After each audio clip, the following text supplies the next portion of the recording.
Hey everyone, it's Lonnie at the Reid Farm. We have so much traffic and interest in our Jamaican cherry trees, the strawberry tree, muntingia calabura, and I realized the other day, I'm like, I haven't done a video specifically about this tree, which is kind of weird because it's like my favorite tree or one of my top three. So I was going to show you what I did to how I plant them and how they perform for me. So I've got one out here. Show you. That is a muntingia. This one is getting to be about 7-8 feet tall, something like that. And it's flush and constant new growth. Very, very active. It's got some buds. There's a little bud you can see right up under there. If you look around, there's a cherry right there. There's a few of them in here. There's a few right here. So this tree, you can see how thick it is down here at the trunk. Give you a reference. It's like a couple inches thick at the base. It grows very, very quickly. I planted this tree, I believe it was the end of May when I put this one in.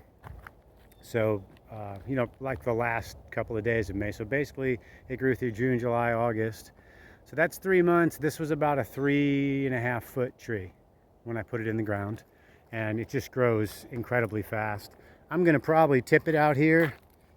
I'll probably knock the tip off of here and knock the tip off of here just to kind of contain the growth in.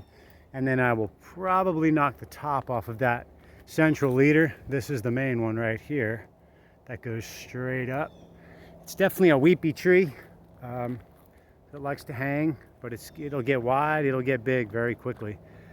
With this hole, I dug a pretty big hole and mixed in some garden mix soil that I got from the local nursery, which happens to be right here, which is basically a bunch of topsoil and some composted wood chips and stuff.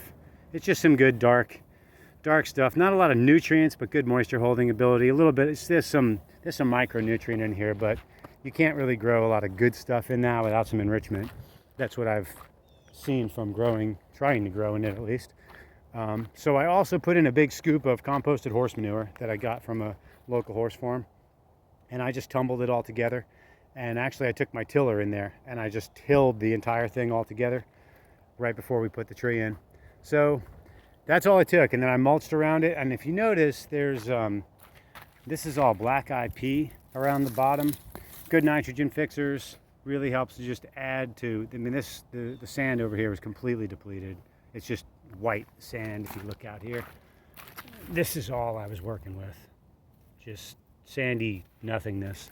So around the edge I threw in the black-eyed peas. They'll fix some nitrogen in, and I'll just kind of let them die into the ground, and I'll turn them in at some point or let them just rot in.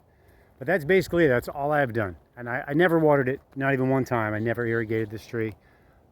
Just all that good nutrient rich and moisture retaining ability of all the composted manure and shavings and all that stuff that went in there. It gave it all it needed. So I literally never put water on this even one time. And you can see it is just thriving and looking beautiful. It's only 3 months been in the ground, and it's just killing it. And it just had flowers. So you can see there's a cherry right there forming, and there's another one right there, and there's some bud. There's a bud right there. So it's active. It's cranking. So in case you were wondering, that is the cotton candy tree. That is how I planted it. There's another little flower right there. Where are you? There you are. So yeah, it's going. Oh, there's a few more. It's a very productive tree, very delicious tree, and it does constantly drop leaves. You'll see this yellowing pretty consistently. It's just good mulch source. Just if you see them, let them fall. Don't worry about it. Your tree is not sick. It's very normal. They look like that all the time. Constant drop. So it actually helps to enrich the soil a little bit. So there you go. That is the Jamaican cherry, muntingia calabura, or cotton candy tree, as I call them. Also called the strawberry tree, but it's not the true strawberry tree. That's a whole different animal that we'll get into at some point. But there she is.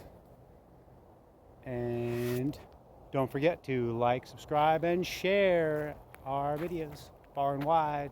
And come get your strawberry tree, Jamaican cherry tree, muntingia, Calabura, whichever you choose to call it. I've even heard it called Panama berry, and I'm sure it has a bunch of other names too. But till the next one, see you guys later.